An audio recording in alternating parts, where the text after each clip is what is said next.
ঘোরাফেরা করছি সকালে যে বিয়ারে আসলে সকালে কিছুটা গরম কম থাকে, এর জন্য সকালে একটু ঘোরাফেরা করতেছি। তো এখানে চলে আসলাম। এই তো এই স্কোয়ারটা আমার কিন্তু অত্যন্ত পপুলার লাগে। গত জানুয়ারিতে আসছিলাম এই স্কোয়ারে আসিয়া বসতাম। এখানে ম্যাকডোনাল্ড আছে, এখানে কফি আছে, অনেক সব আছে। এই থেকে টারমারিক রেস্টুরেন্ট বিচ আছে, সব এরিয়া। আসলে এই স্কোয়ারটা আমার কাছে সবচেয়ে ভালো লাগে। এই স্কোয়ারটা যখনই আসে এই স্কোয়ারে আমি থাকার চেষ্টা করি। সকালে সকালে স্কোয়ারটা ভালো লাগে।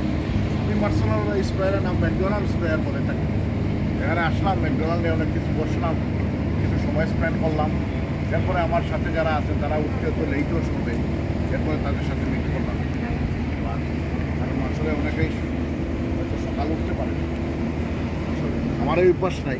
আলহামদুলিল্লাহ, আল্লাহ রাব্বুল আলামিনে আমার এই সহ্য শক্তি আছে। যতই লেটে ঘুমাই আমি কিন্তু মর্নিংয়ে ঘুম দিয়ে উঠি না, মাসটা করি, এরপরে বের হয়ে রেডি হয়ে। আসলে যেখানেই যাবেন ভাই নামাজটা পড়বেন, ভাই বোনেরা নামাজ বাদ দিবেন না। যেখানে মসজিদ পাবেন আদান হচ্ছে গিয়ে জামাতে নামাজ পড়ে ফেলবেন। আর সফরে আসলে তো আপনার নামাজ তো অনেক সুযোগ আল্লাহ দিয়ে দিচ্ছে, সেভাবেই করবেন। এরকম বললাম আজকে। থ্যাংক ইউ, জাযাকাল্লাহ খায়। আসসালামু আলাইকুম ওয়া রাহমাতুল্লাহি ওয়া বারাকাতুহু।